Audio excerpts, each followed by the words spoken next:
नमस्कार.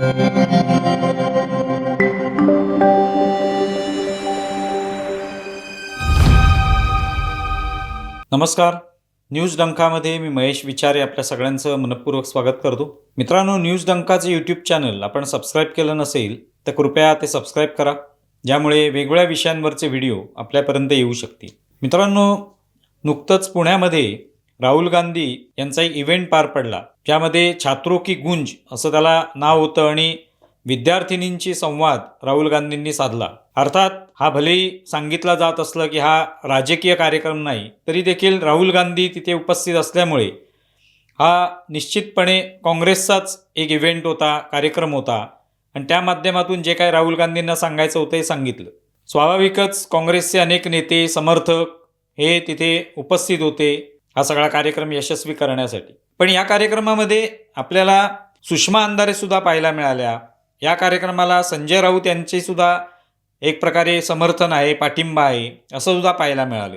सुषमा अंधारे तर त्या ठिकाणी इतर ज्या काँग्रेसच्या नेत्या किंवा सदस्य असतील, तिथे आलेल्या महिला असतील, त्यांच्यासोबत नाचताना किंवा त्यांच्यासोबत एक प्रकारे जे काही उत्साह दाखवताना आपल्याला पाहायला मिळालं. त्यांना जेव्हा या सगळ्या कार्यक्रमाबद्दल विचारण्यात आलं तेव्हा सुषमा अंधारे म्हणाल्या की या सगळ्या वातावरणामुळे आपण भारावून गेलेलो आहोत. अशा पद्धतीने राहुल गांधी इथे आलेले आहेत आणि एक प्रकारे ही जन की बात जी आहे ती राहुल गांधी करणार आहेत. राहुल गांधी यांच्यासारखे जननायक ही जन की बात करणार आहेत आणि त्यांना ऐकायला एवढ्या मोठ्या प्रमाणावर लोक आलेले आहेत. मोदी आणि शहा यांना सुद्धा भीती वाटेल अशा पद्धतीचं वातावरण या ठिकाणी आहे. आपण या सगळ्यामुळे भारावून गेलेलो आहोत आणि एक प्रकारे राहुल गांधींचा फिवर म्हणजे रागा फिवर या ठिकाणी पुण्यामध्ये आहे असं पाहायला मिळते. मला अनेक वेळेला ऐकताना मधून भारावून गेल्यासारखं होत होतं. कारण पहिल्यांदा कुणीतरी आमचं म्हणणं मोकळेपणाने ऐकून घेत आहे. जन की बात ऐकायला खऱ्या अर्थाने जननायक उपस्थित होते. ही जननायकाची छवी ही लोकांमध्ये मिसळण्यामुळे जी तयार झालेली आहे ती छवी आज आम्ही पाहिली आणि अमेझिंग एक्सपिरियन्स. सगळीकडे आज ज्या पद्धतीने ट्रॅफिक आणि या सगळ्यातले बदल होते, मला वाटते अख्ख्या पुण्यावर एक रागा फिवर चढलेला होता. हा रागा फिवर हा लवकर उतरणार नाही. किंबहुना सभा, भाषण यापेक्षा एका वेगळ्या फॉर्मॅटमध्ये लोकांशी संवाद साधणं, लोकांमध्ये सहजतेनं मिसळणं हा एक नवा ट्रेंड राहुलजी घेऊन आलेले आहेत. तर अशी जी काही त्यांची प्रतिक्रिया होती ती पाहिल्यानंतर निश्चितपणे आश्चर्य वाटण्यासारखंच होतं. अशीच प्रतिक्रिया संजय राऊत यांनी सुद्धा दिली होती. त्याविषयी सुद्धा आम्ही व्हिडिओ बनवला होता की राऊत यांनी आपण कसे राहुल गांधींचे समर्थक आहोत, आपण कसे राहुल गांधी यांना पहिल्यापासून ते देशाचं नेतृत्व करतील हे ओळखत होतो आणि राहुल गांधींची इथे सभा होऊ नये वगैरे यासाठी कसे प्रयत्न करण्यात आले, कसं त्यांना रोखण्याचा प्रयत्न झाला वगैरे वगैरे त्यांची बाजू त्यांनी खूप घेतली. तसंच सुषमा अंधारे सुद्धा अशाच प्रतिक्रिया देताना पाहायला मिळाल्या आणि आश्चर्य वाटलं. म्हणजे काँग्रेसच्या समर्थकांनी राहुल गांधींचं समर्थन करणं किंवा त्यांचं कौतुक करणं, तेच भारताचे पंतप्रधान आहेत, ते जननायक आहेत वगैरे म्हणणं हे ठीकच आहे, त्यांचं ते कामच आहे. पण एका अशा पक्षाच्या नेत्या की जो पक्ष दुसऱ्याची तारीफ करताना, विशेषतः काँग्रेसची तारीफ करताना कधी पाहायला मिळालं नाही. शिवसेना प्रमुख बाळासाहेब ठाकरे यांनी आपला पक्ष कसा वाढेल, आपले शिवसैनिक कशा पद्धतीने अधिक आक्रमक राहतील या दृष्टीनेच त्यांना कार्यक्रम दिले. त्यांनी कधी काँग्रेसची तारीफ केली नाही, उलट टीका प्रचंड प्रमाणावर केली. आणि त्यांनी हे सांगितलं सुद्धा एखाद दोन अशा मुलाखतींमध्ये की जेव्हा आमचा पक्ष काँग्रेससोबत जाईल तेव्हा मी या पक्षाला टाळं लावीन असं ते म्हणालेले आहे. पण आज ही जी परिस्थिती दिसते त्याच्यामध्ये सुषमा अंधारे किंवा संजय राऊत हे राहुल गांधींच्या प्रेमात पडलेले आहेत. राहुल गांधी यांना जननायक त्यांनी बनवलेलं आहे, ठरवलेलं आहे. त्यांचा फिवर त्यांना दिसतोय आणि मग आश्चर्य वाटतं की एक असा पक्ष जो आक्रमकतेसाठी ओळखला जातो आणि उद्धव ठाकरे हे तर शिवसेना प्रमुखांचे पुत्र आहेत, या नात्याने त्यांनी ठीक आहे ते काँग्रेससोबत गेले, राष्ट्रवादी काँग्रेससोबत गेले, ते त्यांनी वेगळं राजकारण केलं. पण आज काय परिस्थिती आहे, आज त्यांचे प्रवक्ते एवढी तारीफ करतायत, त्यांच्या कार्यक्रमातच सुषमा अंधारे सहभागी झाल्या आणि तिथे त्या जो काही उत्साह संचारलेला होता सगळ्या कार्यकर्त्यांमध्ये त्याच्यात त्याही सामील झालेल्या दिसल्या आणि राहुल गांधी जननायक आहेत हे सुद्धा त्यांनी सांगून टाकलं.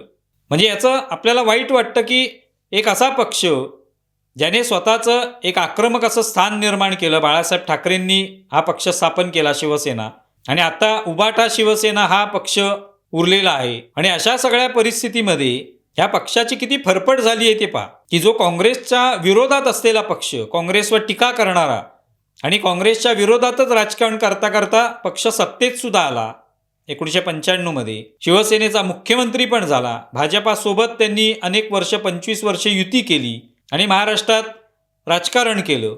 पण भाजपला सोडून जेव्हा उद्धव ठाकरेंनी काँग्रेस आणि राष्ट्रवादी काँग्रेससोबत मोठ बांधायचं ठरवलं, ते राजकारणाचा त्यांचा जो काही विषय असेल तो असेल, पण तिथून जी काही फरफट या पक्षाची झालेली आहे त्याचा हा एक टोक आत्ता आपल्याला पाहायला मिळतं. ठीक आहे, त्यांनी मुख्यमंत्री होण्यासाठी जी काही कारणं सांगितलेली आहेत त्याच्यावर काय आज आपल्याला बोलण्याची गरज नाही, पण जी काही फरफट त्यांची इतक्या वर्षात झालेली आहे 2019 पासून, पक्ष फुटला, त्याच्या पक्षातले लोकांनाही जी काही त्यांची भूमिका होती काँग्रेस आणि राष्ट्रवादी काँग्रेससोबत जाण्याची ती पटली नाही, ते वेगळे झाले. त्यांनी ही शिवसेना आमचीच आहे म्हटलं आणि आज अनेक लोक त्यांच्यासोबत गेलेले आहेत उभाटा शिवसेनेतून. निवडणूक त्यांनी लढवली एकनाथ शिंदेंनी, त्यांना चांगलं यश मिळालं.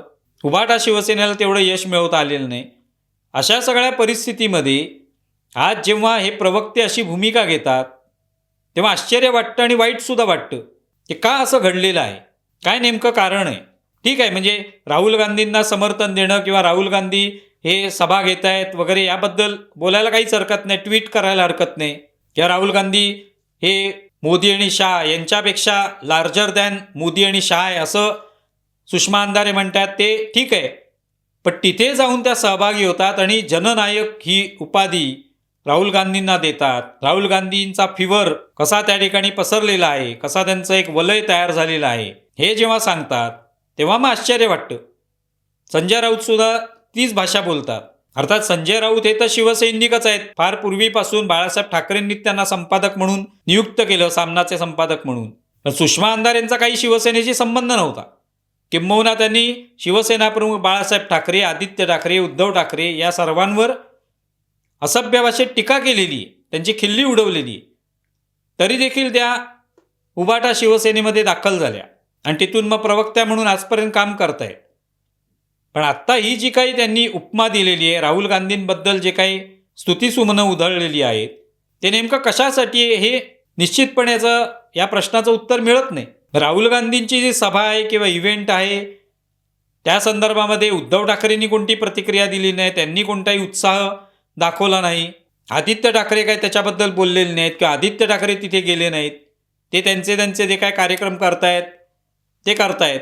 पण प्रवक्ते मात्र राहुल गांधींच्या प्रेमात पडलेले आहेत. मग मनामध्ये प्रश्न येतो की उभाटा शिवसेनेची एवढी फरफट का झाली, काय नेमकं कारण आहे, का नेमकी एवढी स्तुती करावी लागते. मी असं कधी आपल्याला पाहायला मिळालं की राहुल गांधींनी शिवसेना प्रमुख बाळासाहेब ठाकरेंची स्तुती केली आहे किंवा काँग्रेसच्या काही लोकांनी उद्धव ठाकरे कसे जननायक आहेत असं सातत्याने म्हटलंय, उद्धव ठाकरेंच्या कार्यक्रमात येऊन त्यांची स्तुती केलेली आहे, असं काय पाहायला मिळत नाही. बाळासाहेब ठाकरेंची कधी जयंती असेल तर काँग्रेसकडून काय त्याच्यावर ट्विट केलं जात नाही, कौतुक केलं जात नाही किंवा त्यांचं स्मरणही केलं जात नाही. उद्धव ठाकरे मात्र आपण पाहिलं इंदिरा गांधींची जयंती, राजीव गांधींची जयंती हे मातोश्रीवर करताना आपण पाहिलेलं आहे त्यांचे फोटो लावून. तसं काँग्रेसने कधीच केलेलं नाही. त्यांनी आपली जी काही स्थान आहे राजकारणातलं ते आपलं स्वतंत्र ठेवलं. भलेही उद्धव ठाकरे आपल्यासोबत आले असले राजकारणामध्ये मुख्यमंत्री होण्यासाठी, तरी त्यांनी उभाटा शिवसेनेची बाजू सातत्याने घेतली नाही किंवा बाळासाहेब ठाकरेंना महत्त्व दिलं नाही, ते त्यांचं राजकारण करत राहिले. पण उद्धव ठाकरे मात्र काँग्रेससोबत जायचं म्हणून काँग्रेसची तारीफ करत राहिले. अशी परिस्थिती आली की उद्धव ठाकरे आणि त्यांचे नेते हे सोनिया गांधींना भेटण्यासाठी दिल्लीत गेले. पूर्वी अशी परिस्थिती नव्हती. अनेक नेते हे बाळासाहेब ठाकरेंना भेटायला मातोश्रीवर येत, बाळासाहेब ठाकरे जात नसत त्यांना भेटायला. अशी परिस्थिती होती. तिथे आज ही अवस्था दिसते की राहुल गांधी यांचं कौतुक जे आहे त्यासाठी शब्द अपुरे पडतायत की काय. अशा पद्धतीने सुषमा अंधारे कौतुक करतायत, अशा पद्धतीने संजय राऊत कौतुक करतायत. मग काय नेमकं याचं रहस्य काय, काय नेमकं कोणतं गणित जे आहे ते याच्यातून तयार होणार आहे. उभाटा शिवसेनेचं नेमकं ही वाटचाल जी आहे ते कुठपर्यंत चाललेली आहे, कोणत्या दिशेने चाललेली आहे, याविषयी निश्चितपणे मनात प्रश्न येतो, कारण शेवटी तो एक पक्ष उद्धव ठाकरेंच्या नेतृत्वाखाली आज राजकारणामध्ये आहे. जे काय असेल त्यांचा पक्ष कमकुवत आहे म्हणा किंवा काही म्हणा, पण तो राजकारणात आहे. या पक्षाचे प्रवक्ते कौतुक कोणाचं करतायत, तर दुसऱ्या पक्षाचे नेते राहुल गांधी यांचं कौतुक करतायत सातत्याने. त्यांना आपण समर्थन देतो असं संजय राऊत म्हणतात. त्यांच्यामध्ये देशाचं नेतृत्व करण्याचे गुण आहेत असं संजय राऊत म्हणतात. सुषमा अंधारे त्यांना जननायक म्हणतात. मग ही वाटचाल कुठे चालली आहे असा प्रश्न निश्चितपणे सर्वसामान्य कोणत्याही महाराष्ट्रातल्या व्यक्तीच्या मनामध्ये येऊ शकतो. तुम्हाला या संदर्भात काय वाटतंय जरूर कळवा. आमचा व्हिडिओ जास्तीत जास्त लाईक करा, शेअर करा आणि आमचे यूट्यूब चॅनल सबस्क्राईब करा. धन्यवाद.